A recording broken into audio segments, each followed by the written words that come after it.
This is the Powered Up Podcast, show 77, Summer PD Series number 4. System 3, I'm going to roll out a Google form again or anything that can collect information like that. And students are going to sign up for the writing conference, but they're going to tell me exactly why we're meeting. It could be a checkbox. They want to review grammar, they want to review their intro, or it could be open ended where they're deciding what they want to meet about. But this feeds that culture again because you're asking the students to take ownership for their learning and to project it to you. So when I meet with you, we both know exactly why we're meeting.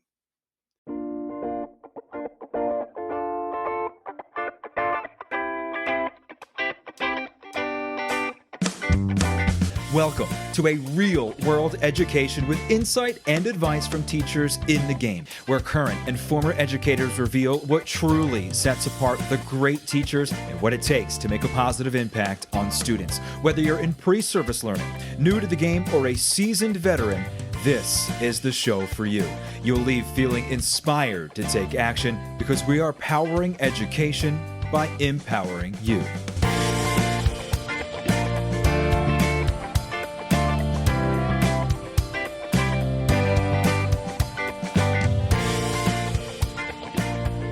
Hey, what's going on, everyone? This is Ken Erman, host of the Powered Up Podcast, and I am here with my co-host, Mr. Matt, the C.O.O. Rogers. Matt, what is going on, man? Well, I have to know, why am I C.O.O.? Well, our summer PD series topic for today is Teach Like a CEO, part 1 of framework that I've been working on and developing. And typically, the COO is the second in command in a company. So The chief I'm giving operating. you the honor. Yeah, chief operating officer. So I'm giving you the honor of that. Although when I think about operating officer, that's probably not a description that fits you too well. You have many, many, many positive qualities, but chief operating officer would probably not be a job that you would ever want to fulfill or would do too well at. I'm more of a show and go kind of guy, so That's right. So, if you are listening to us for the first time today, this is part of our Summer PD series where we kind of abandon our typical show format where we talk to amazing educators week in and week out. We hear their stories, we hear their passions, we hear what makes their classrooms and their experiences special to pull out some strategies and ideas that we can apply to our own classrooms. So, for the summer, we wanted to hunker down and focus on some specific topics. And so for today, like I said, we are rolling out a framework that I've really been developing over the past year. I have some presentations that I've done, some more presentations lined up. And it's something that I'm pretty excited about. And, you know, Matt, if you've listened to this show before, you've heard Matt comment so many times about the way I involve students or get students to do all my work. Is that the way you like to put it, Matt? so a joke that turned into a maybe learning opportunity. I don't know. Maybe you had this grand plan long ago, but there were a few guys that would text each other, and the only thing we would ever get from Ken were examples of how he was doing the least possible amount of work in a classroom. And there I am breaking my back to just deliver high quality instruction and these great lectures. And there Ken is with his feet on a desk. Okay, maybe not that. But, you know, if there was a classroom dispute, the kids dealt with it. If there was an issue within the school that they needed to adjust something, the kids came up with the way. You know, it was the first day of school, they put the room together, and the last day of school, they tore it back down. And, you know, in future years, they came back and told previous kids or the current Mr. Ehrman students how things went in Mr. Ehrman's world. So, Ken, I guess the first question is, when you first started really involving your kids frequently in a lot of these mundane tasks, was it all part of a grand plan, or you just lazy and tried to avoid doing as much work as possible?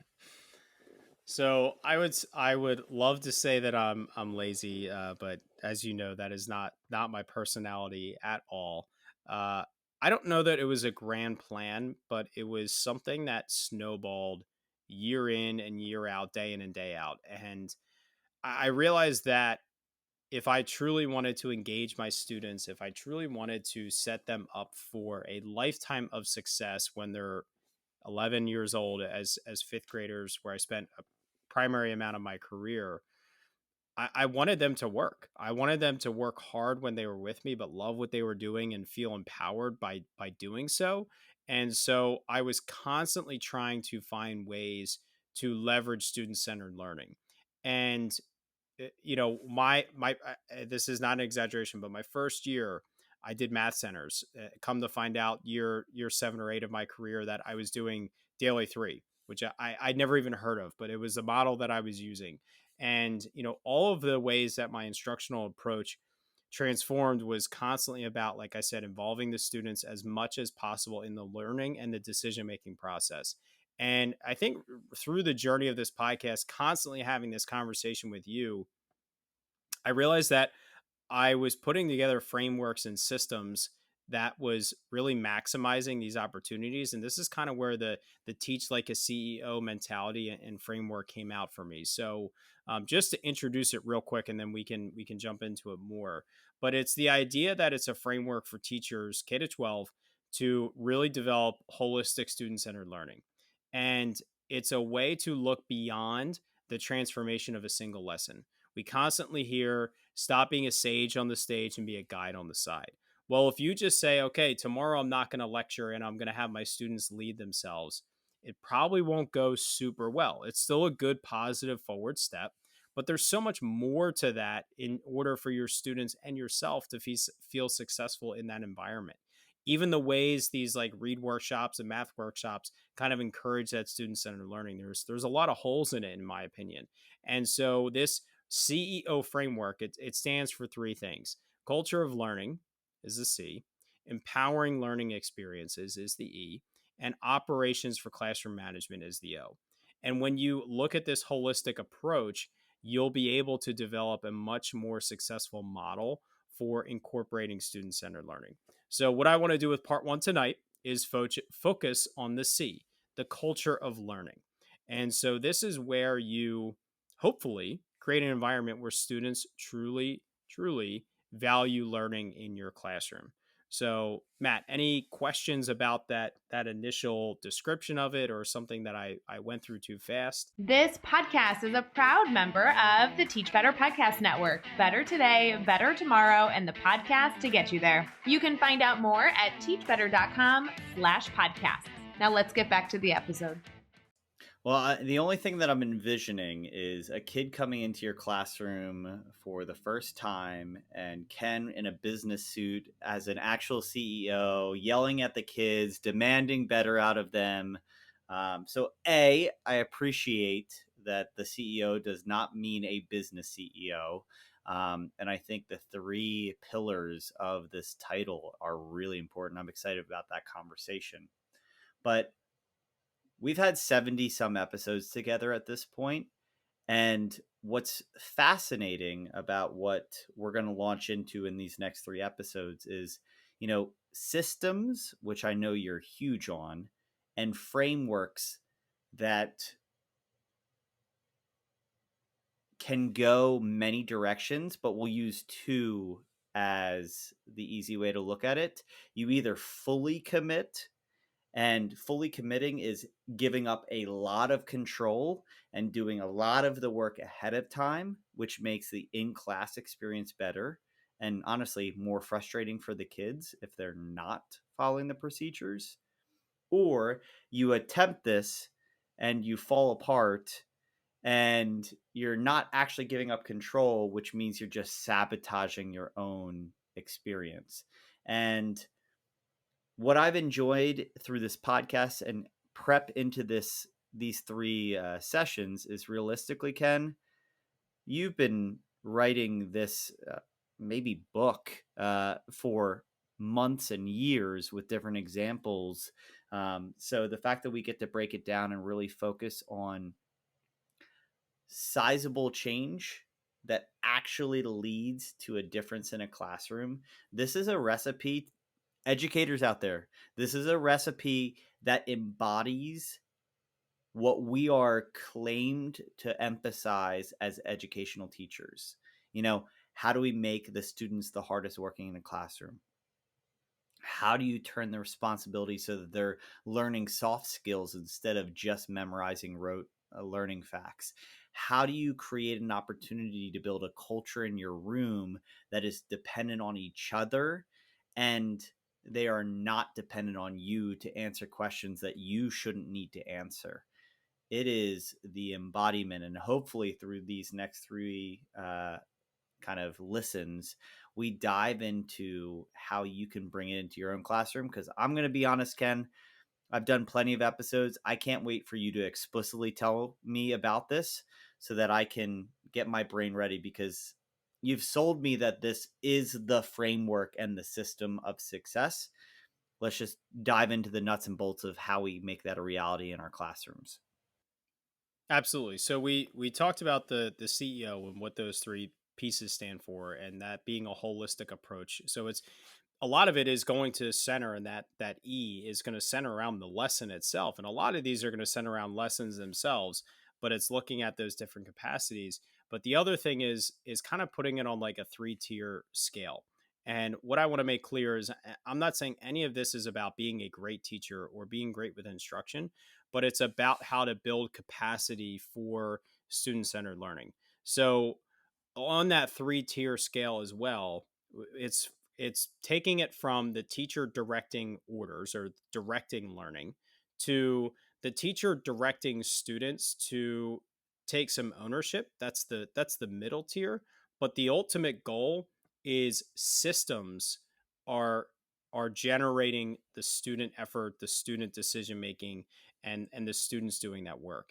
The teacher is going to be the one that implements those systems, but the systems, you can develop a way that the systems are driving the students, which ultimately the goal is to free yourself to support students how they need it, when they need it. It's not removing you from the classroom, it is removing you from the mundane daily things that you really don't need to control so that you can focus on one student, on three students, or all of the students, whatever they need, whenever they need it. And so I just want to give you an example that's going to focus on this culture piece. Um, so we're looking at a very basic scenario. I'm going to try to make this as broad as possible. You're going to launch a 2-week independent project. Okay. Students are going to do some research and they're going to create a product in that research, and they're going to draw some conclusions. So this is something that we could really apply to almost any subject area, almost any grade level. The way in which you would roll that out instructionally will depend on the age level that you teach. So looking at that first tier, where it's really the teacher providing a lot of the directions to move all the wheels, to get all the wheels in motion for the students to work. And what I want to say too is I chose this specifically because students doing an independent project for 2 weeks right away, and let me know if you agree or not, that already sounds like student centered learning. Mm-hmm. Okay. So it's about maximizing the potential for this student centered learning opportunity. So, tier one, teacher is directing a lot. The teacher provides all the materials, goes through the entire project, talks about the major phases working through the project, the research phase, the creation phase, the presentation phase, whatever those look like, and the students start working. The teacher offers three options for the final product and spends the entire class showing the tools and the format and all the information for that product. So this is very a student-centered activity, but it's very teacher directed. The teacher has to launch it. The teacher has to provide all the directions. The teacher has to show how to do the products. Okay. So moving to tier two, where the teacher is pushing more towards the students. The teacher still provides everything in the beginning, all of the materials and prompts for the projects, and goes through the major phases.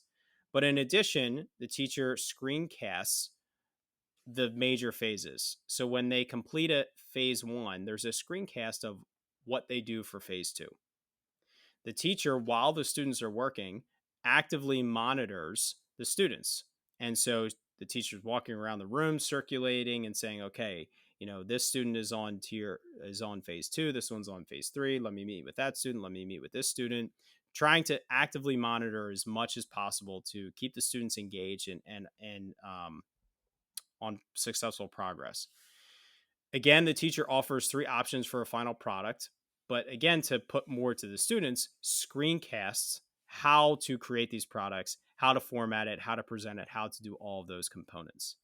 So we can see here, and I'm going to stop for a second to offer any interjection from you, a clear distinction between tier one and tier two, where the screencasts are a great way to leverage the students to work more independently throughout that progress, and the teacher can spend more time actively monitoring that progress. So I'll pause and just say, tier one seems like what a lot of educators have done for years. I'll make a shoebox diorama, or, I can do an essay, or I can create a video, any of those type things, but it's very teacher controlled. And when you're talking about option two, you're opening it up in this screencast that, again, makes total sense why I would want to do that. That's a lot of work for me to do ahead of time. I can kind of justify it. I guess, can you speak to the situation of someone? um, what are the logistics you feel like that goes into tier two that you have to consider, so that you can make sure A, the screencast is efficient, and B, that active monitoring is useful? So, what I would say for the screencast to be useful, I would just say reflect on when you introduce a multi day, multi phase project. The first time everybody does it, including me, you're typically saying, okay, this is the first part of the project that we're going to do. When you do this, these are the criteria. When you get to phase two, these are whatever you're saying on that first day, just chunk that out into it could literally be a screencast of the directions in the packet that you pass out. But the idea is that instead of dumping all of this information on the students, when they get to phase two, they learn what they're supposed to do for phase two. And so it's much more relevant to them. The active monitoring, this is going to kind of be where tier three differentiates itself. But the idea of the active monitoring is that you're having relevant conversations with the students based on where they are at. So you're trying to track, where is Matt, where is Bob, where is Sally, what support do they need, what phase of the project are they in, and what questions do I have to ask them, or what do I have to check in on them with based on where they are at. And so that active monitoring, it can be exhausting, and that's going to kind of be where tier three kind of differentiates itself. So you want me to jump into that? Let's go for tier three. Then we'll really Okay. dive back into it. So again, the ultimate goal for this CEO teacher is systems are being put into place to um, ease the burden on the teacher during the active lessons. But also, again, this is about encouraging a culture for learning where students value the process and they value the project that they're doing and the learning process that is taking place. So the project is going to launch the same. Teacher passes everything out, and the phases are screencasted. Here's one of the big differences. When the students complete a phase of the project, they are going to complete a Google form check-in. And that Google form check-in, the teacher is going to keep open, and it's going to prompt a teacher meeting. The students can then use a screencast to move on to the next phase to see what they're going to do now in phase two while they wait to meet with a teacher. I'm gonna stop there before I talk about the last part of this, but this is completely different than active monitoring. This is a system that I have implemented with a simple Google form. It could be two questions. It could be name, it could be phase I just completed, and questions I have, or what did I accomplish, or whatever that last question is. But what it does is I no longer have to circulate the room trying to figure out where is everybody at and what are they currently working on and what do they need. And I can spend my time circulating the room, following my Google form, saying, okay, Matt just completed phase two. I know exactly what I'm going to talk to him about, and he knows exactly what I am going to talk to him about. Sally just completed phase one. Again, it's a very explicit, it's a very intentional conversation because her and I both know exactly why we are meeting.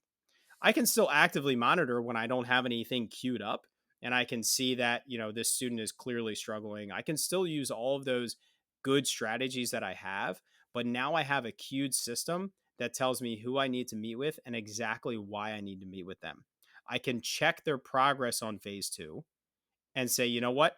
You thought you completed phase 2, but you're missing these 3 components. So before you go on to phase 3, please fix these and complete the Google form again and let me know when you think you have completed phase 2 again. And so now I have these safeguards put into place where I know that I'm going to check with every student of every phase of the project to make sure that they're not falling behind and also to make sure that they're not doing things inaccurately. All right, Then go ahead, I gotta please. cut in right here. You are giving me anxiety though. You said Sally's only on stage 1 and Timmy's on stage 3. The idea of having a class all over the place seems like it's out of control.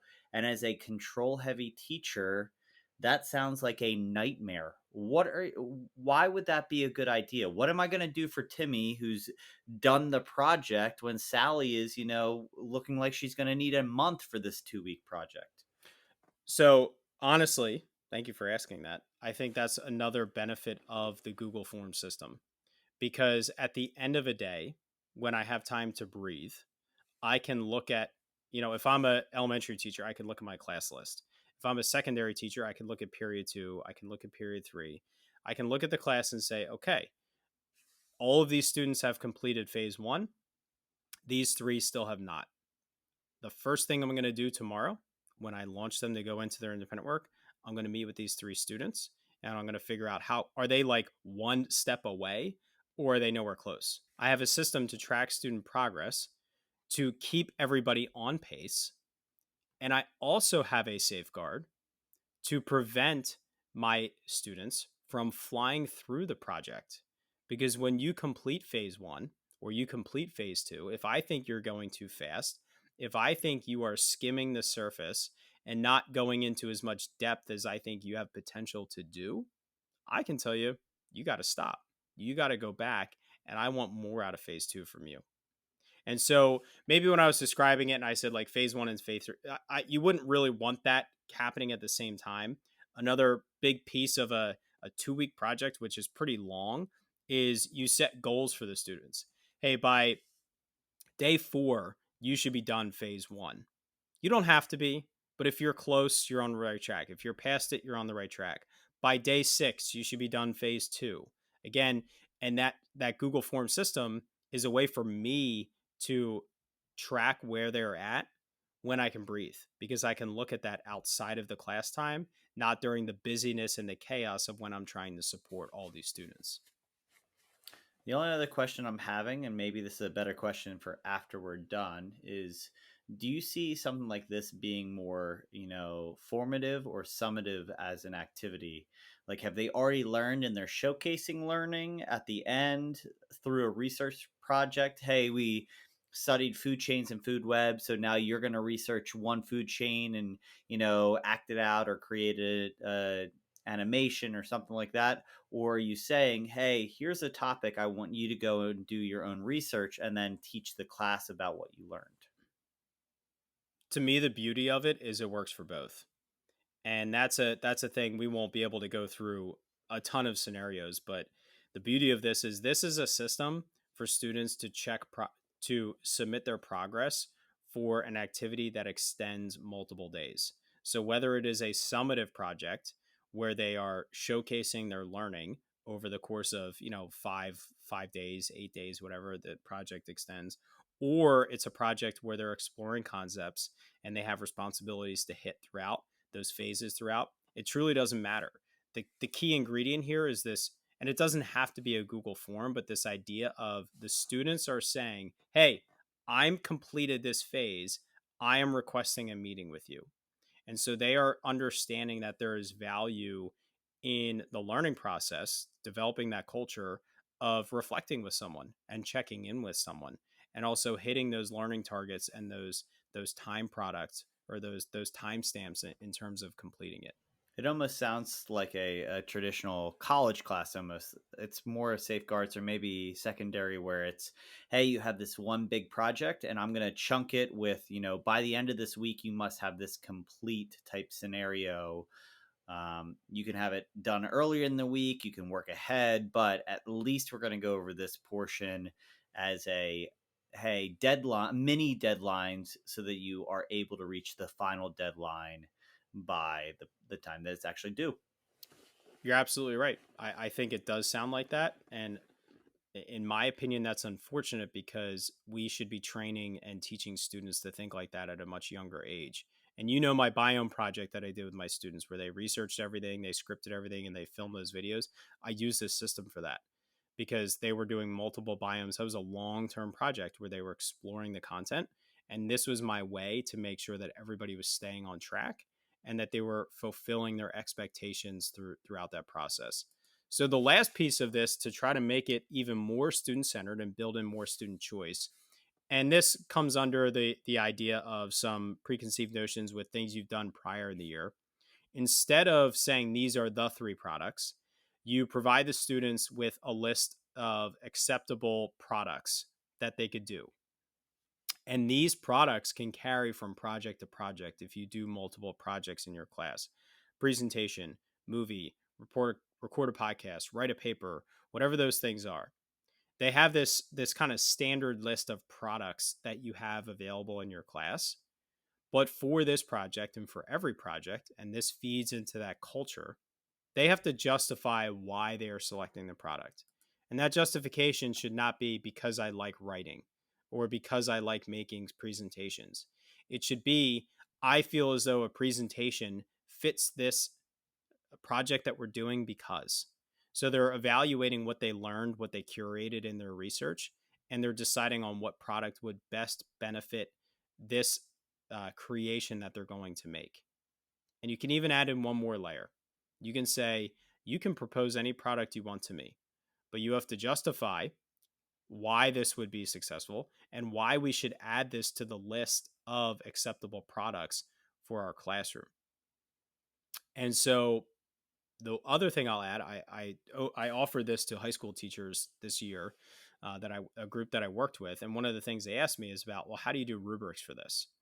And so a system I had was, let's say I had these different products, like they said, paper, presentation, podcast, video. You come up with a standard rubric for that product, and then you have a content specific rubric for the project.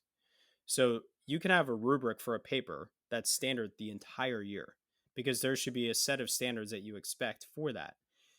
And then you have a specific project rubric for the content that they're learning. That makes total sense. And then I feel like that continuity, you're only teaching the writing rubric once that you're referring to it. I hate to say that you sound really smart right now because I don't like giving you compliments, but it seems like what you're saying in these different tiers just leads to good teaching practices. And I mean, an incredible way to do what's so hard, which is drive instruction to learners in an intrinsic way, that they're actually wanting to take ownership. And I mean, I would imagine, again, theoretically, that the products are going to be maybe completed faster or to a much better level than what you would normally get in that tier 1 style project format. Right. And some realities to face. One is, does it take work to create this? Yes. But like I said, with those rubrics, it's created in a way that you don't have to recreate it every time. You have the product rubric they use the whole year in, year out. Those things aren't going to change. The standards you expect for a 10th grade paper, that doesn't change. And then you have the project specific rubric. So you're just coming up with one new rubric. Matt, what if you meet with me and you say, hey, I think I should be able to create something? Matt, I love that. What should the rubric look like? Let's make the rubric right now. You and we're going to make the rubric right now, and we're going to add it to the list. And so that is done. The Google form check-in, I can use that for every project. It's not something super fancy that I have to roll out for every specific thing that I do. Yeah, I mean, Ken, that makes sense. I hear what you're saying, but do you have a 10th grade example is a little bit different when the subject matter expert? Is there a situation that you can give? It doesn't necessarily have to be elementary wise, but just, not that, hey, I'm gonna have two rubrics. The kids can essentially come up with their own rubrics. Like, is that something that's realistic at different grade levels, or do you have another example to kind of to bounce ideas off of? Yeah, absolutely. So, what I want to emphasize too is the part one tonight is about culture. And the things that in there that I believe impact a positive culture of learning are that Google form piece, that system. And the way I think that impacts the culture of learning is you are making the students accountable for the process. Are you going to have every student do this exactly the way you want? No, you're not, because we're teachers and that doesn't happen.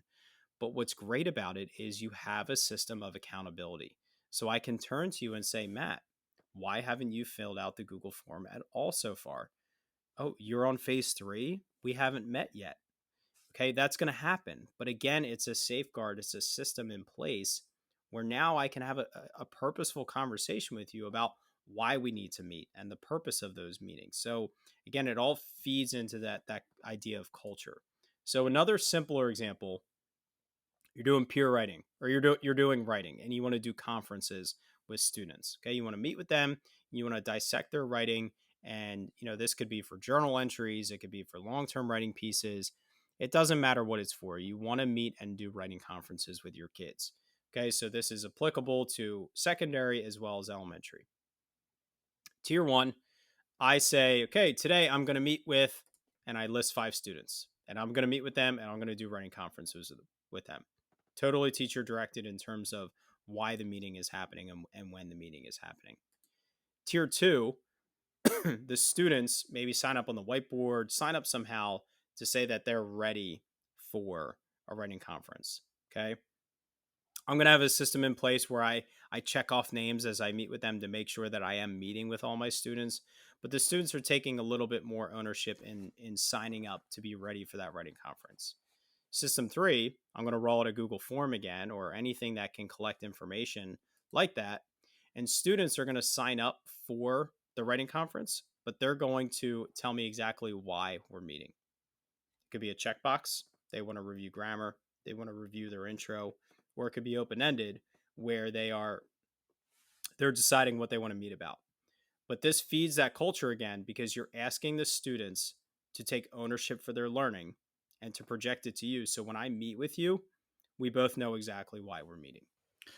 I think what I'm hearing from you is definitely benefits for the learner. The kid in that scenario is advocating for themselves. They're keeping themselves on track. They're, owning the learning. Maybe this is an opportunity to drive for creativity, something that we both clearly believe in.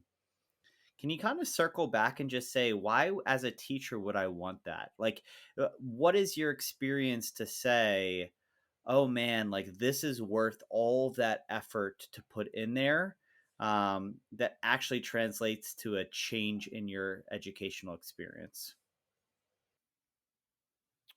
I think that's a great question. What I would say is in both scenarios, you're in theory getting the same outcome. Scenario one, you're getting a project. They're working on a project, they're exploring content, whether it's summative or involved in the learning process. They're going to create something in the end. Scenario two with the writing conferences, I'm going to meet and I'm going to conference with my kids. That's the expectation of what I'm supposed to do in my position. But by moving towards that tier three, by creating systems in place for the students to take more ownership, they're going to gain so many more valuable skills. I'm just asking you to think about why we should meet together before we meet together. The first time my kids fill out that Google form, is it going to be worthwhile? Probably not. They're just going to check something. They don't really know why they're supposed to meet with me. But when it's the 5th, the 6th, the 10th writing conference that we do, 2, 3 minute conversation, nothing crazy throughout the year, they're going to start to be able to generate better ideas of why they want to meet with me.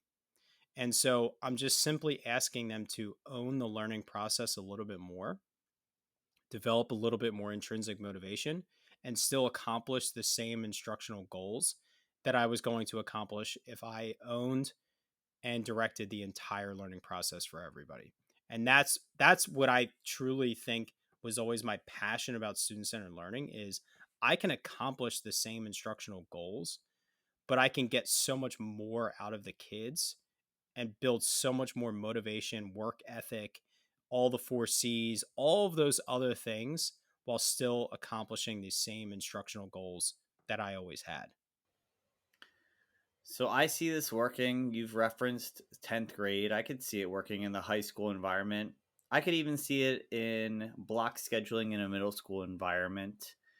I guess I could see it in my 4th grade classroom, but there's got to be an age level that this doesn't make sense. Do you feel like it's appropriate for a 1st grade classroom? Does it work in a kindergarten room?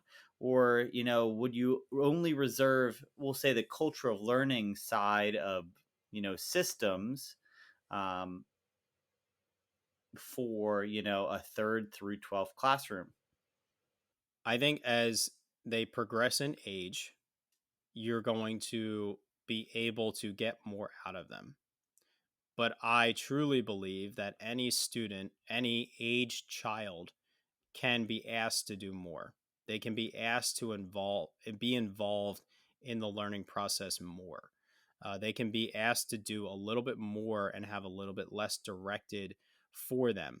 Are 1st graders going to be able to fill out a Google form to prompt a meeting with you? Possibly not. But when they are working on an activity in your classroom, and this is where I lean on someone like we've had on before, Mike Creed, who is an expert of primary age students. What can you do to stop yourself from directing everything and put a little bit more on them? What questions can you ask yourself about what am I constantly directing? He a quote from when he was on show 2, he said one of his one of his pieces of feedback from a principal is you're really good at 2nd grade math. That he's not there to do the 2nd grade math. The kids are there to do the 2nd grade math. And so, a culture of learning in kindergarten, in 1st grade, I think really circles around curiosity. I mean, those kids are so curious. They're so curious, and we need to allow that to thrive. We need to allow that to really grow in those age groups. So when you're doing something, instead of telling everybody to do the same thing, where can you offer a little bit more choice in what they explore? Instead of telling everybody to draw the same insect or to color in the same insect, can you let them pick from a choice?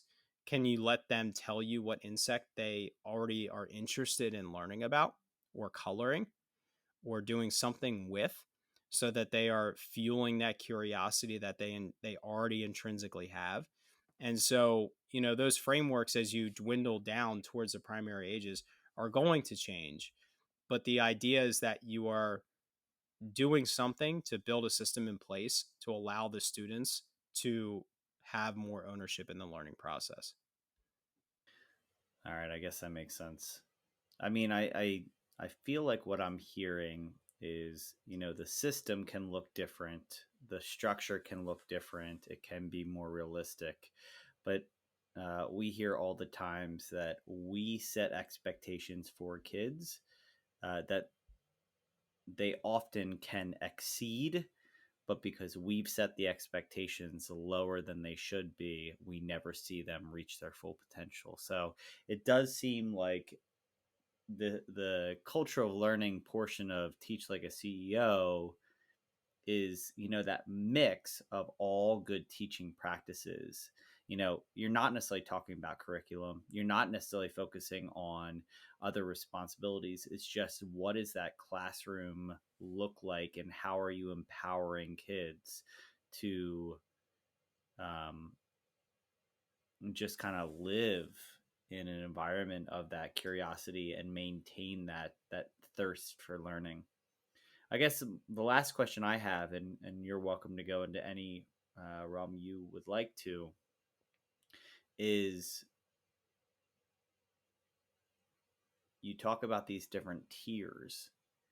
Do you feel like, you know, I mean, it's kind of out of date, the SAMR model for instructional technology at this point. You would move from S to A and A to M and M to R, and making one step would be great, and you didn't live above the line of modification or redefinition.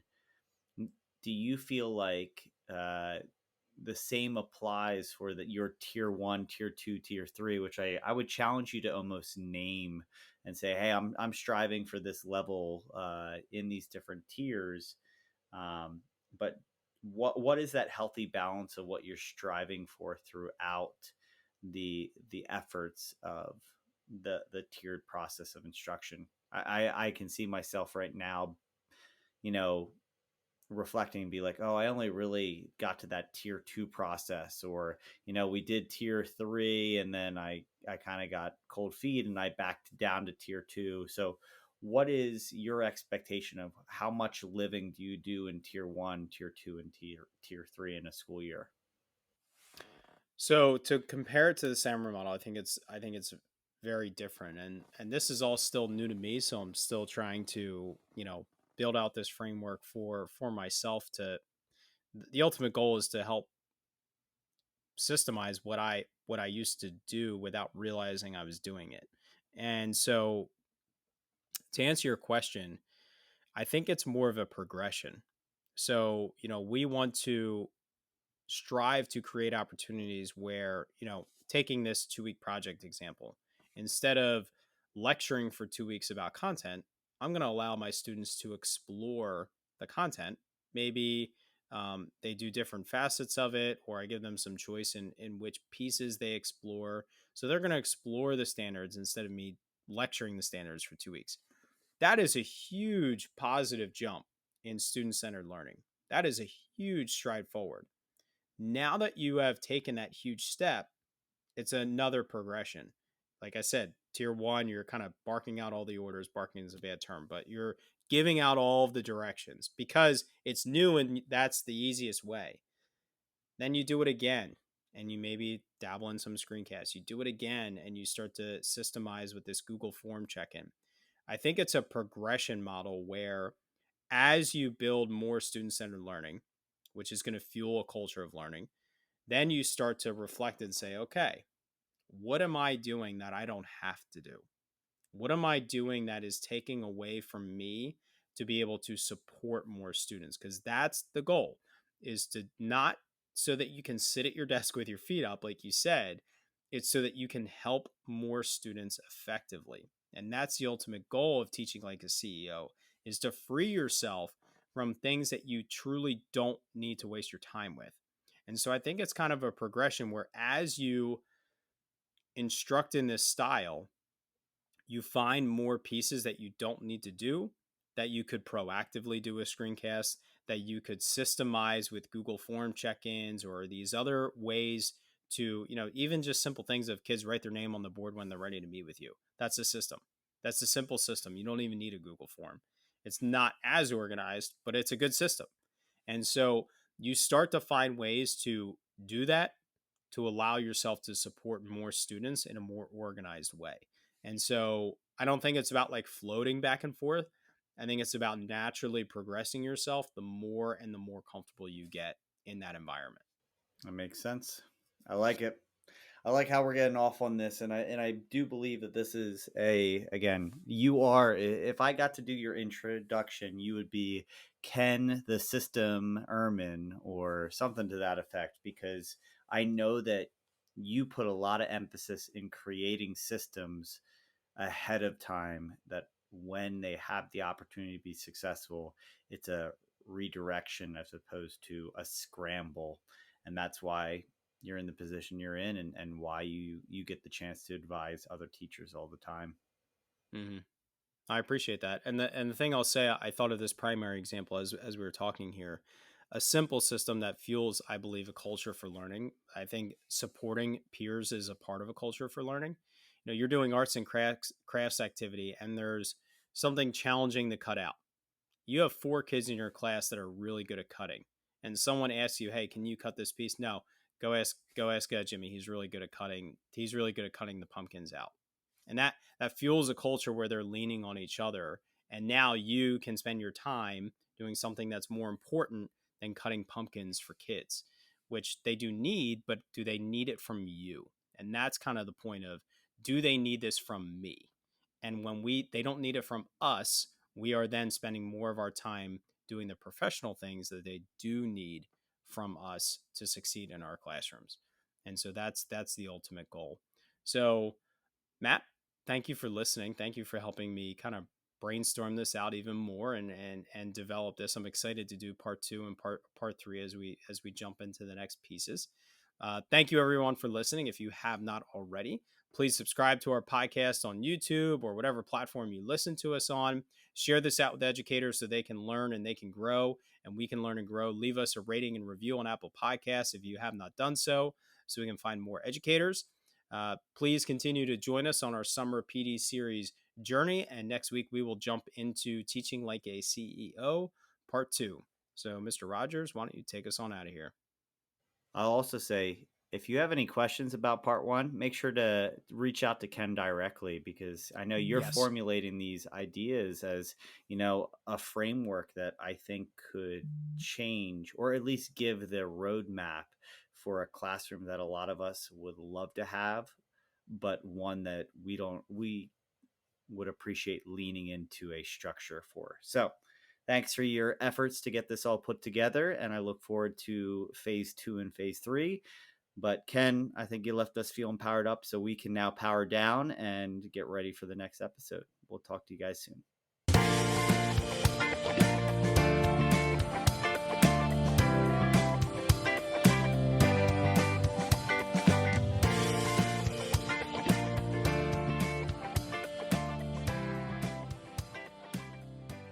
Thank you so much for listening to this podcast. If you haven't already, please subscribe on whichever platform you're listening to or watching us on YouTube. Each week, we get to talk to amazing educators who are making a positive impact on the lives of students, their colleagues, administrators, and education as a whole.